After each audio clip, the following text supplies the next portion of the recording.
تعتبر البلد الأكثر إضاءة ليلاً، وعاصمتها تعرف بعاصمة الاتحاد الأوروبي، وهي من أكثر الدول المصدرة بالعالم.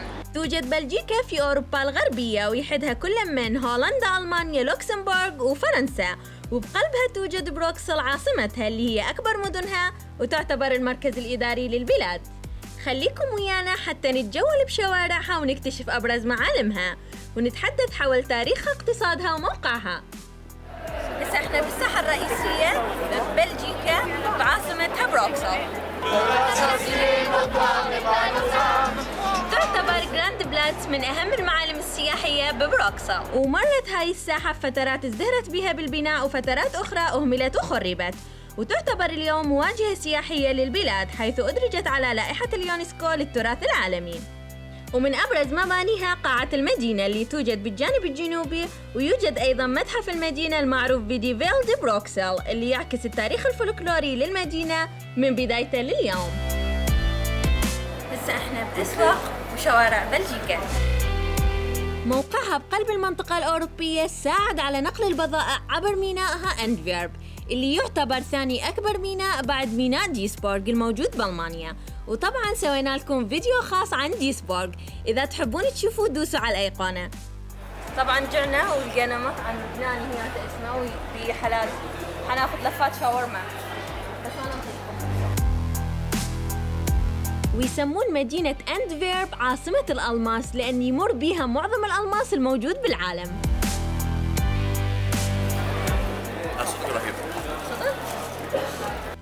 أما السياحة ببلجيكا فهي تعتبر أحد الموارد المهمة لأنها واجهة سياحية، وخاصة العاصمة بروكسل حيث يزورها ما يقارب 7 ملايين سنوياً. اللغات الرسمية لبلجيكا هي الفرنسية والهولندية، وتغيرت اللغة عبر الزمن من الهولندية للفرنسية لعدة أسباب، والمعرفتها خليكم ويانا. تقسم بلجيكا حسب اللغة إلى مجموعتين رئيسيتين، قسم بالشمال بمنطقة فلاندرز يتحدثون اللغة الهولندية، وقسم بالجنوب بمنطقة والوينا يتحدثون الفرنسية. أما العاصمة بروكسل فهي ثنائية اللغة وأهلها يتحدثون الهولندية والفرنسية، وأكو مجموعة صغيرة قريبة من الحدود الألمانية يتحدثون الألمانية. وهسه حشرح لكم سبب تغير اللغة. كانت لغة الطبقة العاملة هي اللغة الهولندية، ولغة النبلاء والبرجوازيين اللغة الفرنسية، وبذيك الفترة اعتمدوا الفرنسية كلغة رسمية وحيدة للبلاد، مما جعل الكثير من عامة الشعب يتحدثوها. واستمر الحال فترة طويلة لحد سنة 1898 اعترفوا باللغة الهولندية كلغة رسمية ثانية للبلاد. يوجد بالعاصمة بروكسل العديد من المقرات الأوروبية، وهذا يجعلها عاصمة الاتحاد الأوروبي. وأهم هذه المؤسسات هي البرلمان الأوروبي، وهي عضو مؤسس لمنظمة اليورو وحلف الناتو، وتستضيف المقاعد الرسمية للمفوضية الأوروبية. اتكونت بلجيكا الحديثة بعد ثورة 1830 على المملكة المتحدة للأراضي المنخفضة. ليش ثارت بسبب الفقر والطائفية. بعد الثورة صار بها الكثير من النزاعات والخلافات، وهذا السبب خلاهم يسموها أرض المعركة في أوروبا. واستمرت المعارك داخل شوارع وأزقة بروكسل، وسقط الكثير من الضحايا، ومن أشهر هذه المعارك كانت في ساحة وسط المدينة حيث سقط أكثر من 400 ثائر بعد محاصرتهم، وتم دفنهم بهاي الساحة والمكان المحيط بها، ومن ذاك الوقت أصبحت تلقب بساحة الشهداء. طبعاً ما اعترفت هولندا بالثورة وظلت بمحاولات فاشلة لاستعادة السيطرة. ليش فشلت؟ قصة طويلة وما رح نتطرق لها اليوم. المهم بعد سنة من الثورة نصبوا ليوبولد الأول ملك، وصار هذا اليوم يوم استقلال بلجيكا. وبلجيكا اليوم هي ملكية دستورية لها نظام برلماني للحكم. هاي الساحة هنا ببلجيكا موجود هنا نصب الحرية. قوس النصر موجود بجوبيل بارك، وحوله أكو 3 متاحف: متحف السيارات اللي يعرض لنا تطور السيارات عبر الزمن، ومعرض الفنون، ومعرض الجيش. استغرق بناء قوس النصر 25 سنة، وحور بناءه من قوس أحادي إلى قوس ثلاثي، وهسه راح أحكي لكم قصته وسبب بناءه. بدت قصته من قرروا يبنون قوس بالذكرى 50 للاستقلال بالمكان المخصص للمعرض العالمي، وبدأوا بيه عام 1880، بس ما قدروا يبنوا غير قواعد الأعمدة، وكملوا البناء بالألواح الخشبية أثناء فترة المعرض. كان التأخير بسبب خلاف بين الحكومة والملك ليوبولد الثاني، لأن الحكومة ما تريد تدفع تكاليف القوس، وظل على هذا الحال إلى أن توفى المهندس اللي صممه بعد 20 سنة.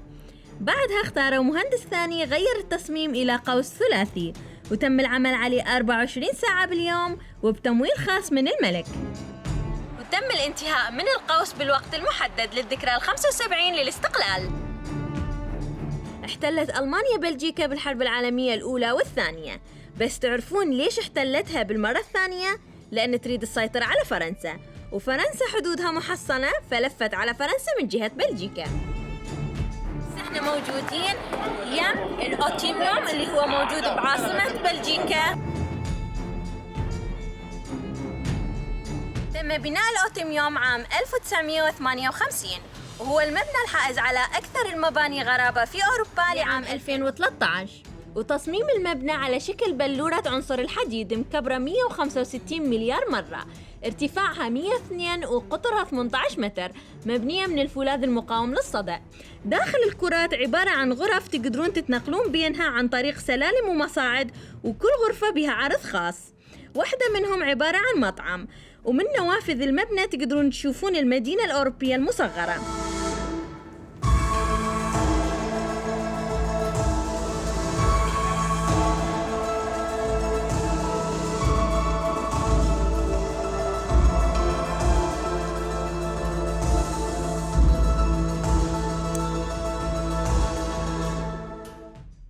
طبعاً يفتح المبنى كل أيام الأسبوع من الساعة 10 للساعة 6، وبطاقات الدخول للأطفال 6 يورو وللكبار 12 يورو. أنصحكم لا تفوتون زيارته. هنا تنتهي رحلتنا لليوم، نرجو أن الفيديو نال إعجابكم. انتظرونا وحكايات مدينة أخرى. لا تنسون تسووا لنا لايك وسبسكرايب، وزوروا صفحاتنا على مواقع التواصل الاجتماعي حكاية مدينة.